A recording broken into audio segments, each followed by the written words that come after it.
Hello and welcome. My name is Rui Vasques. I come from Live with Earth organization, and today I'm presenting the first masterclass of the course How to Design and Organize an Eco Event. Are you ready? So let's do it. The first question is, what is an eco event? For me, an eco event is a conscious, promoting awareness and promoting good practices event. It's concerned with social aspects, economic aspects, and mainly environmental aspects. The second question is, why to do an eco event? We are living nowadays in very transformative times, and humanity is facing very big challenges globally, especially in terms of environmental crisis. We have climate change, we have deforestation, we have pollution problems, we have plastic problems, and also we have social problems and economical crisis. All of this together makes us to think on how to organize better, more efficient and more ecological events. So, why we want to organize them? Because we want to be part of the solution and inspire others to do it also. The third question is, how to do an eco event? And here we go through the 10 chapters of this first masterclass. The first one is water. Make sure you find a local source of spring water. This is the best water to consume. It's structured water. It's perfect for our body and for our health. Water have memory, and every time it passes different processes, especially when it's polluted and treated, it loses its memory and is not acting correctly at a molecular level. So, make sure you find an abundant water spring source to serve in your event. Also, you have to set up water points in your event for people to have easy access to fresh, drinkable water. Also, people need to refill and consume water using, for example, their own bottles, made by glass or made by metal. In this way, they are responsible for their own consuming of water. Also, you can use ceramic cans or metal cans. Also, is very important about water to set up a washing dishing station. Washing dishes consumes a lot of water, so make sure you do it in the proper way. Set up your station with 3 main recipients containing water. In the first recipient, you clean your dishes using natural soaps or ecological detergents. In the second one, you clean them a little better, and in the third one, you just pass them through clean water. When the water starts to get very, very dirty, you just replace it for new water. The second chapter is energy. Every event uses energy, but some of events use very minimum amounts of energy. For example, outdoor events, going in the wild events, or connecting with nature, camping.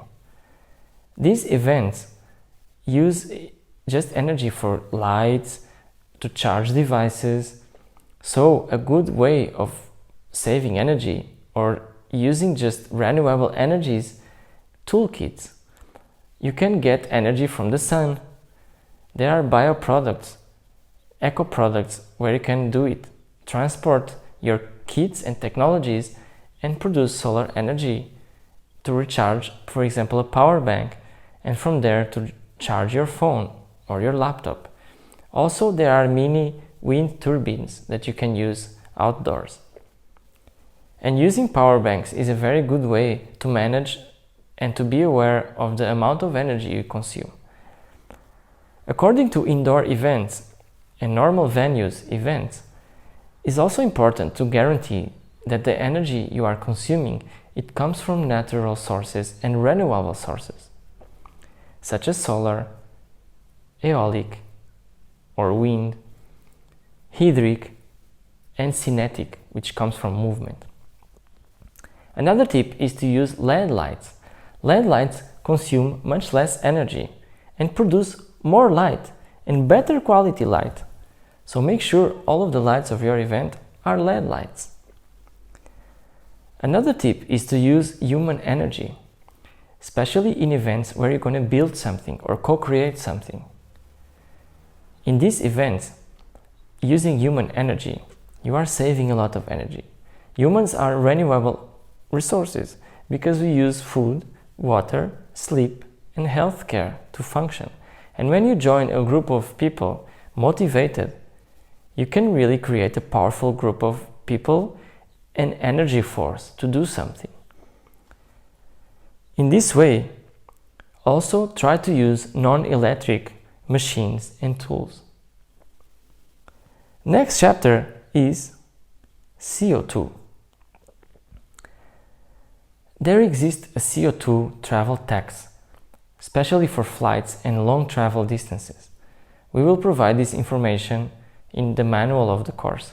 There are websites where you can search, type your travel, and they will calculate the distance and the amount of CO2 that is emitted.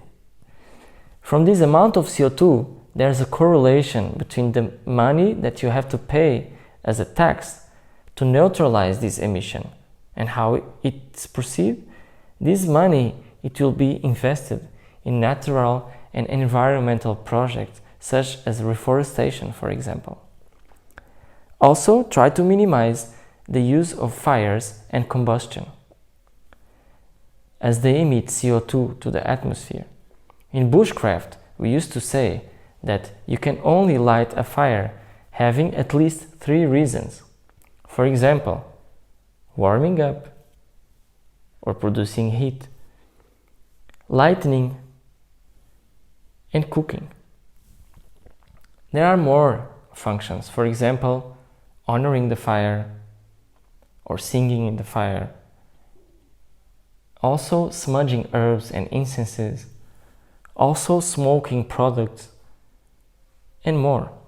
So make sure at least 3 functions you have when you light a sacred fire.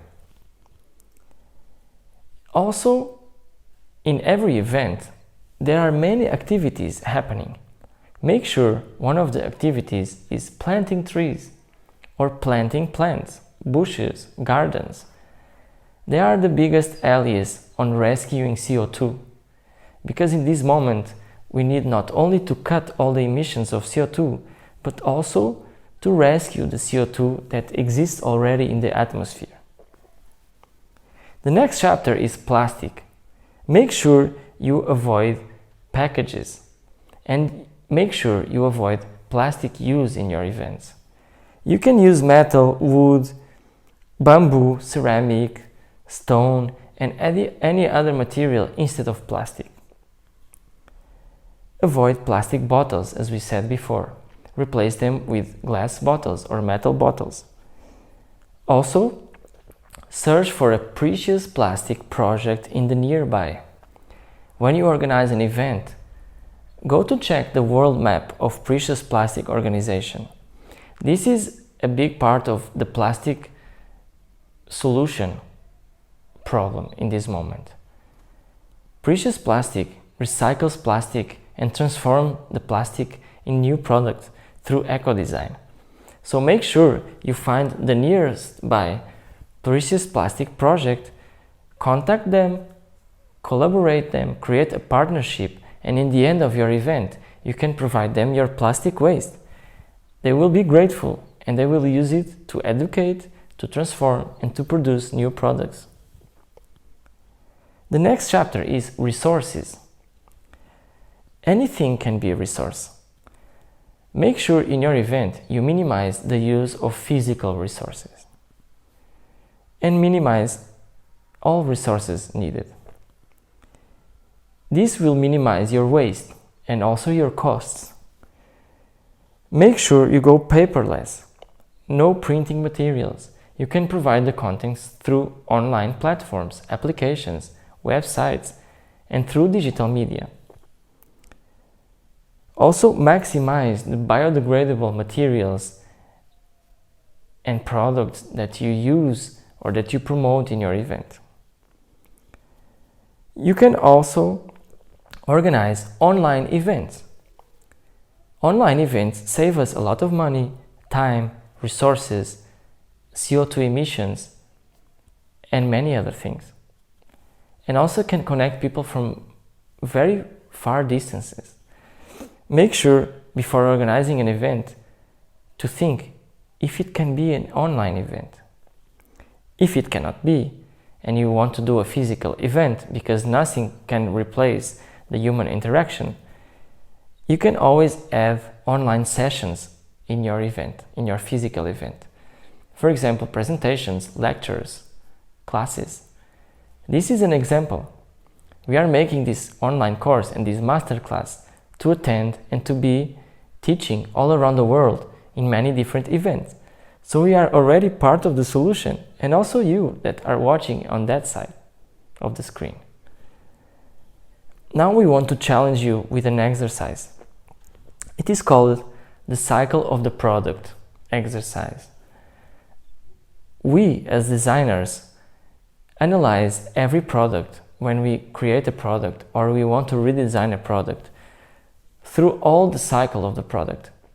The cycle of the product starts with going to capture the resources from nature, then they are going to be manufactured and transformed.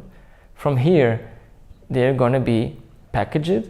From packaging, they're going to be distributed. From distribution, they're going into stores where exists the consumption. From consumption, there are the consumers using, and from consumers using, normally it ends up in a deadline, which is landfill.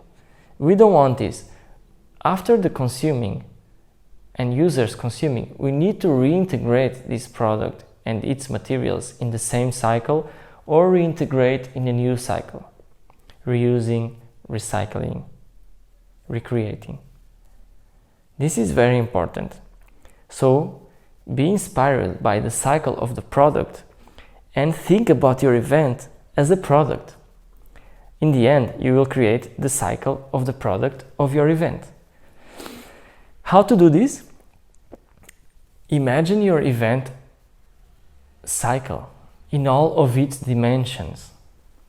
But also, beside this general mind map, you need to do smaller mind maps for each resource or for each activity of your event.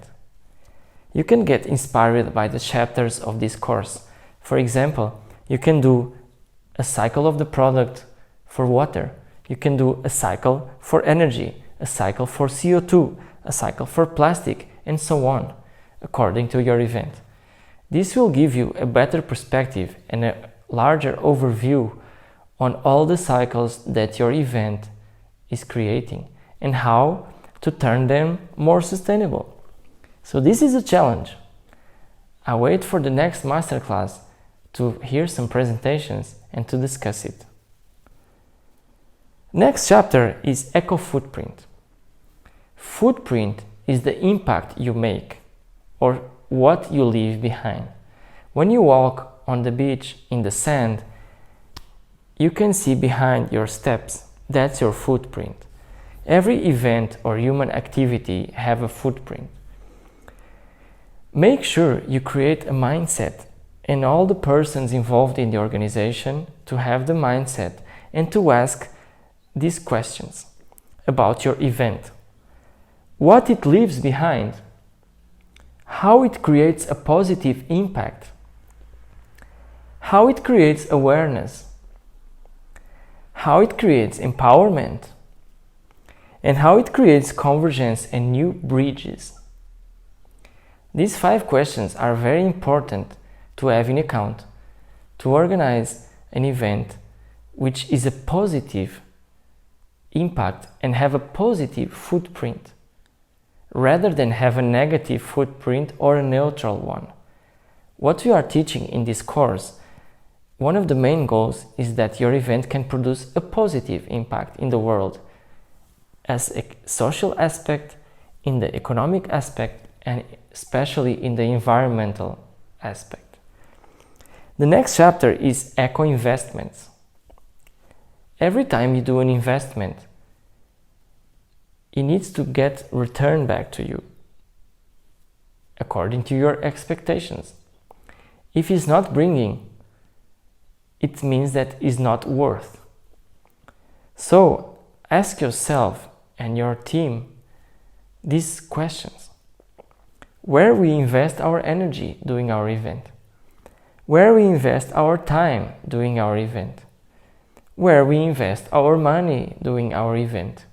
And make sure all of these investments goes in long-term directions.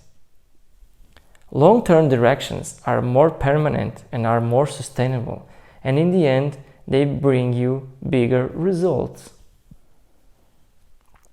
It's the same when you plant a tree or when you plant a garden. You start your initial investment in seeds, in good soil, and then you create proper conditions. You water the plants, you give love, time, energy to see something to grow.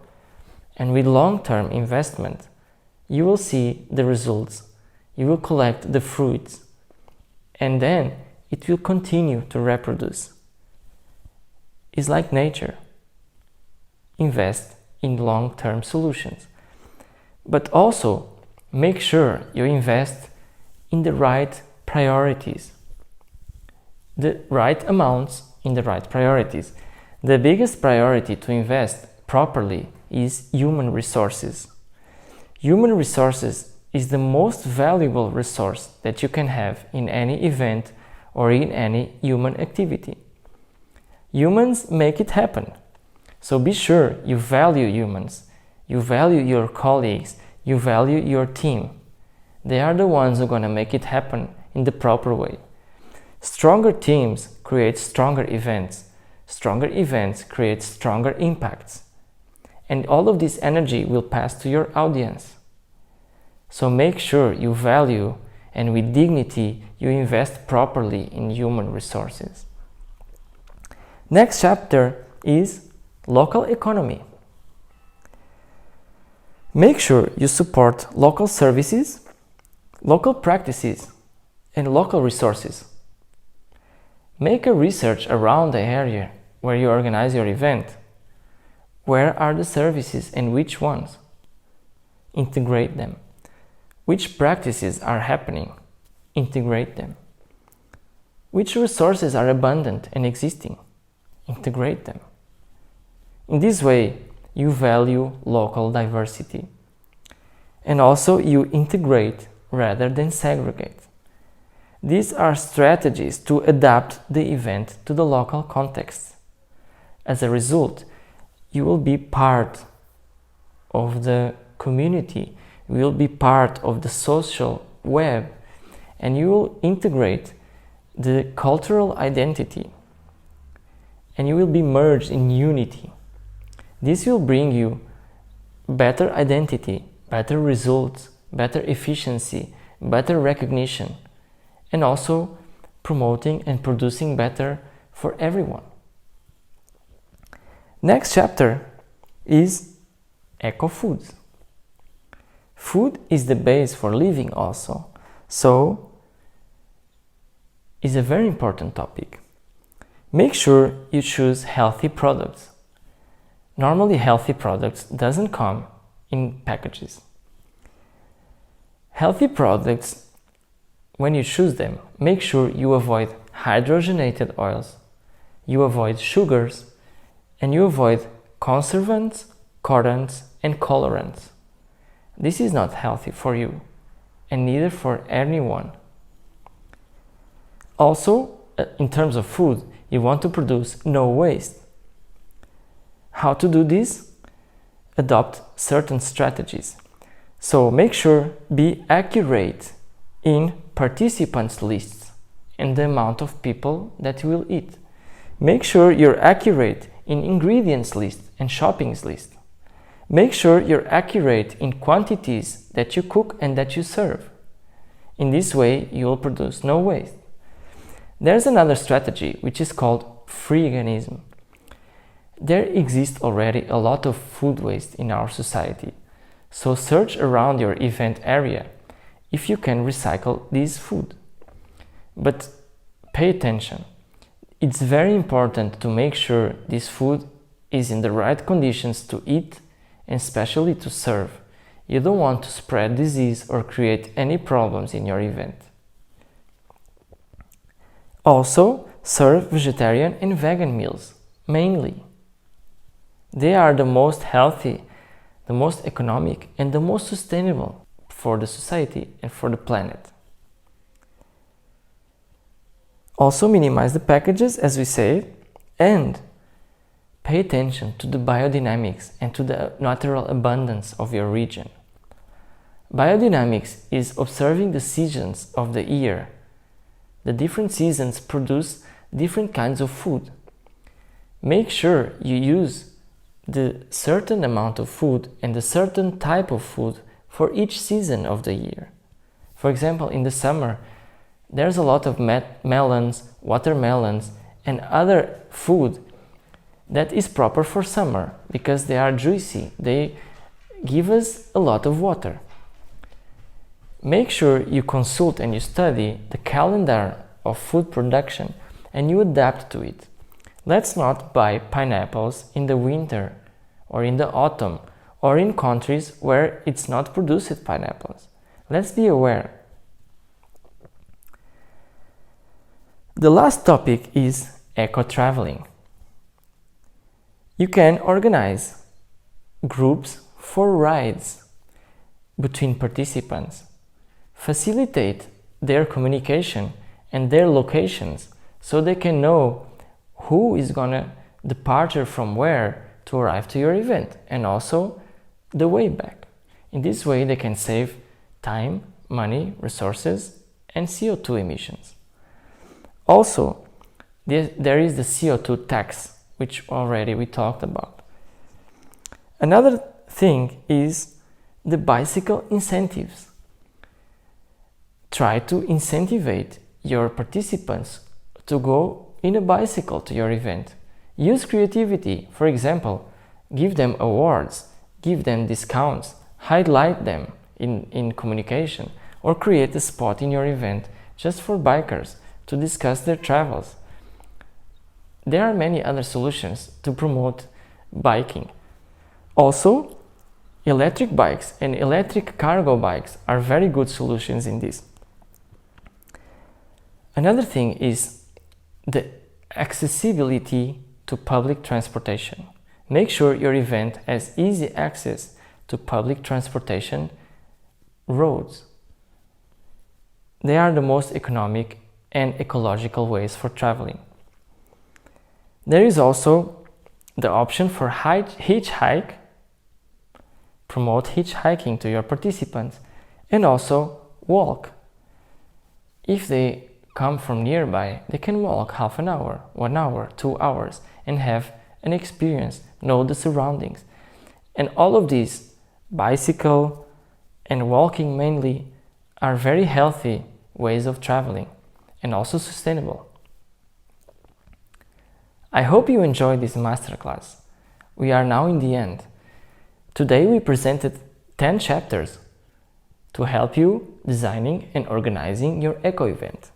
Water, energy, CO2, plastic, resources, eco footprint, eco investments, local economy, eco foods, and eco traveling.